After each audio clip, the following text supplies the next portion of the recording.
Welcome to a new edition of Harness Central. I'm Harold Howe, and we're here with Tony Osullivan at Classy Lane Training Center. Tony, we're into first week of December, and I would say you've had a pretty good year. Third year in a row, you're within sight of $3.5 million.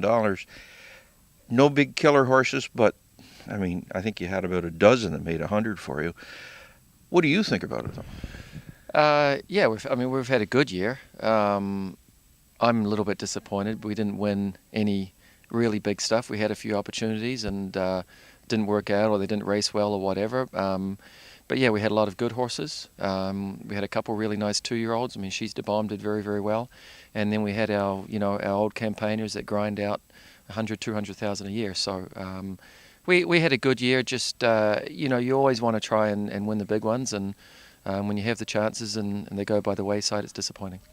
This is the first full year you split the stable between here and New York.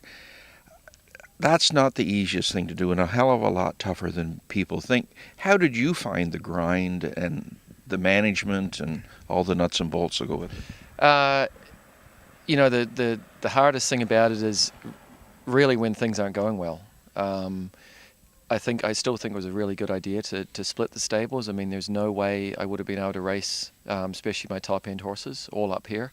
And certainly, the purses for those type of horses at the smaller tracks aren't really conducive to what the horses are worth. So it's worked out very well. But when things don't go well and when I'm not there, that's when it's difficult. I have great staff, and they try their best and they do a great job, and we communicate all the time. But there's nothing better than being hands-on, and once in a while it becomes tough. Let's talk about a few of the horses. Love Canal. I remember interviewing you when she was a baby in the winter, freezing cold, and you loved her from day one. She made 344 this year, I think it was. I guess, again, didn't ring the bell completely, but a pretty good year. What's your feelings on it? Yeah, she had a good year. We raced her against some of the Grand Circuit types this year, and she did well. Maybe it took a little bit out of her for the Sire Stakes. She hurt herself towards the end of the year, and we got her through, and I think that's why she didn't race quite as well the last couple starts. But a really good filly, a great filly for the Sire Stakes program, and an absolute joy to train. She's de Bombe. She's de Bombe, has got a special place with me. I went to Lexington to buy her, and we got her for the price we wanted to, and she was extremely tough to break. I don't know what the word was, but she wasn't nice to be around, put it that way.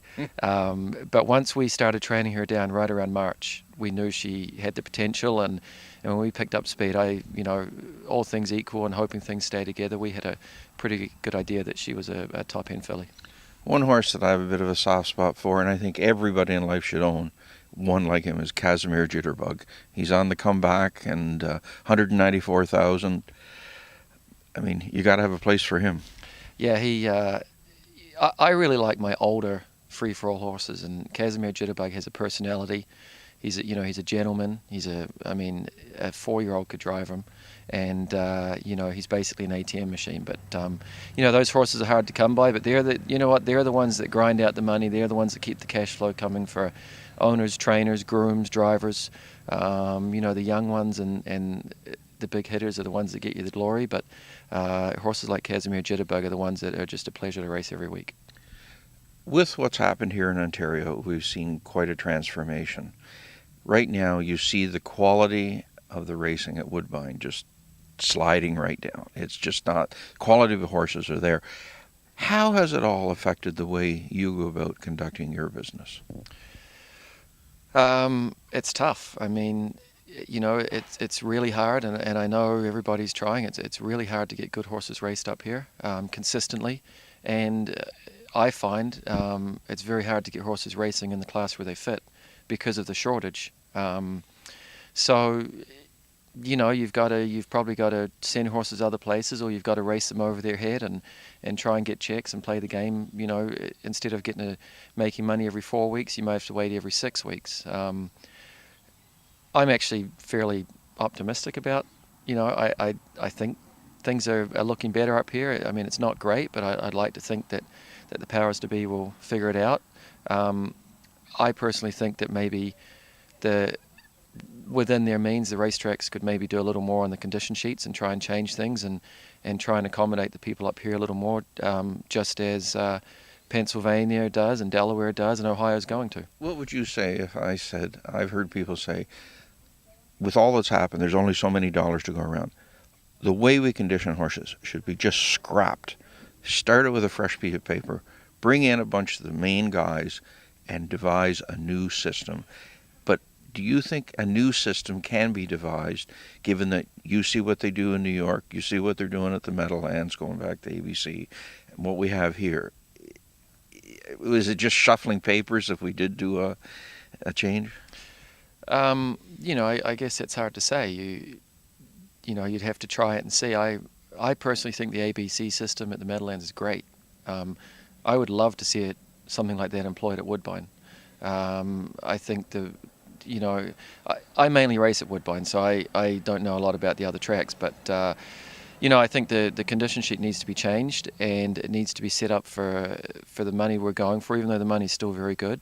But also just that there are horses now that, because of the fewer racing opportunities, that can't make money as much. And there's certain ways the condition sheet could probably be changed. And you're working on the premise, correct me if I'm wrong, the best horses should make the most.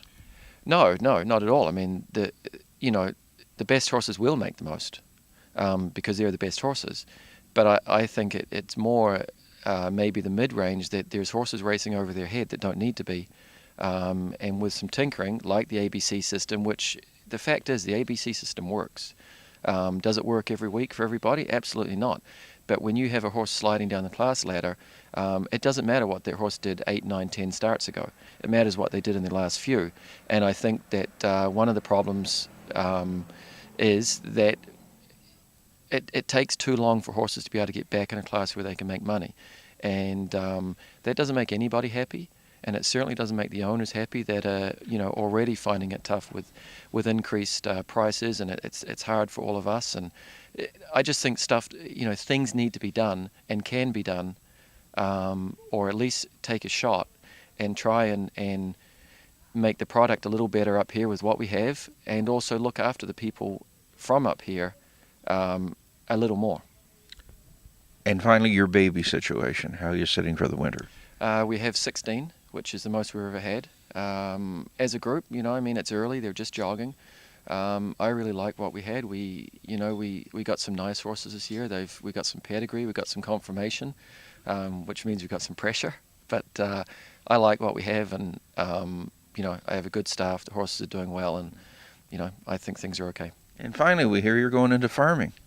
Yeah, I decided to buy a farm. I've been looking for 4 or 5 years, and my wife and I bought a 17-acre property that we'll eventually use for turnouts and whatever. And the best part of it is my daughters love it.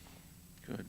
And congratulations on the season. It might not be equivalent to the All Blacks in New Zealand having a perfect season, but I think it's pretty solid. So congratulations, and thanks for your time. Great, thank you, Harold. Harold Howe with Tony Osullivan, giving you the Harness Racing Edge.